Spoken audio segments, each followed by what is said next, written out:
Giles, thanks so much for joining us today. Could you tell me a little bit about your military background to start with? Yeah, so I joined the Royal Artillery as an officer about 13 years ago now, and I left after 8 years completing a short service commission.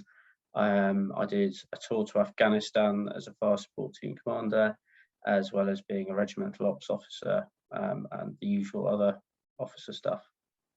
Okay, brilliant. And what made you leave the army and jump into tech? So, what's your current role or specialism? So I hadn't really done anything to do with technology in the army, beyond the usual stuff that people do. But when I left, there was an opportunity to work with a tech consultancy. I, like many other people, I think, thought they wanted to be a project manager. It wasn't really for me. Theoretically, the skills were a good match, but it was doing project management for large financial institutions, and that was actually where I sort of had a bit of a cultural glitch. Coming straight out of the army, straight into a bank wasn't the fit I thought it would be. So I then started to specialise into information security. I was giving a helping hand by an ex-Navy family friend who sort of guided my way and mentored me. And that's sort of how I got into this kind of niche. My current role, I've just finished a 3-year stint as the information security manager for London Ambulance Service, and now I am working for KPMG, and I actually do more of a governance, risk and compliance type managerial role, but they're specifically asking me to help out with their cyber essentials compliance. Okay, brilliant. And what you mentioned before, some of the challenges of leaving the army and going into your first job. What do you think are the main challenges from transitioning from the military to a civilian career? I think the main thing is coming out of the army.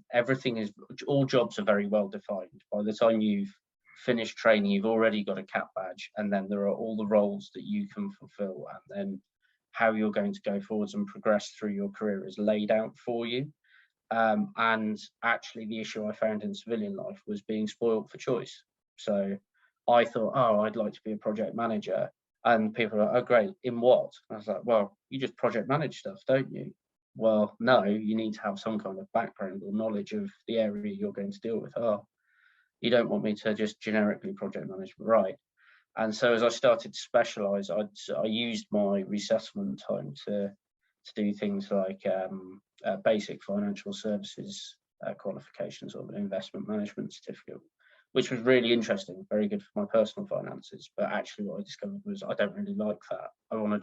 I'm more interested in the techie things. And I think the challenge was trying to get all my fingers into as many pies as possible to try out as many different things with that sort of clock ticking down of, oh, I've signed off, but I'm balancing, I've still got work commitments, but I want to try out as many things. How do I find the people to try that out with? And that's why I sort of took to TechVets in such a big way, was there's such community there to just ask questions, and you can find out about a whole array of industries and technology roles very quickly, and no one's going to judge you if you're like, that sounds rubbish, I'd rather do something else. So, talking about the TechBats platform, what aspects of it were most useful to you? Was it the academy? Was it the community? So a bit of both. I've really benefited actually massively from the partnerships that TechVets give you access to.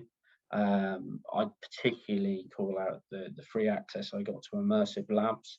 So I went from someone of a sort of technical bent through to actually I'm technically competent. I understand how all of this works.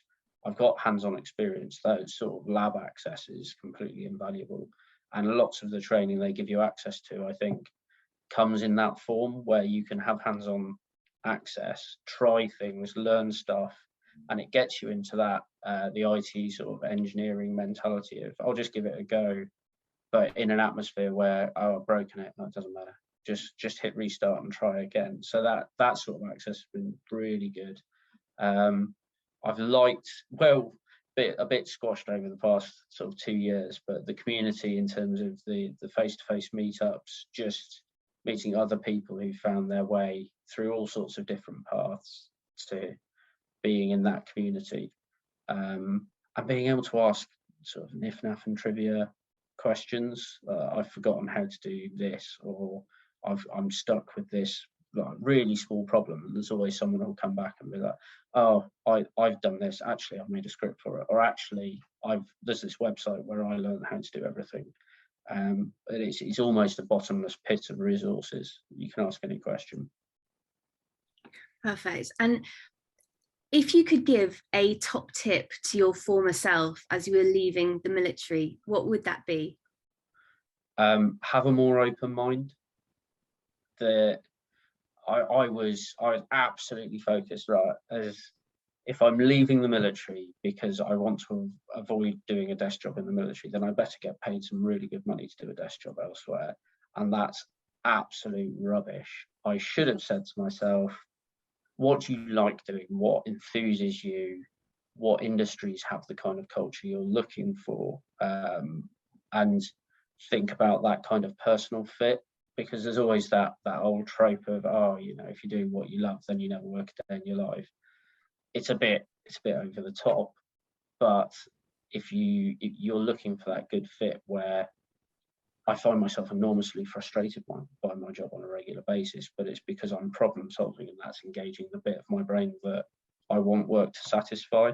And it's quite a hard thing to figure out coming out of the military, because you've always had that box ticked for you. You were a good cultural fit, you were selected in, you were surrounded by other people who are enjoying it just as much as you are.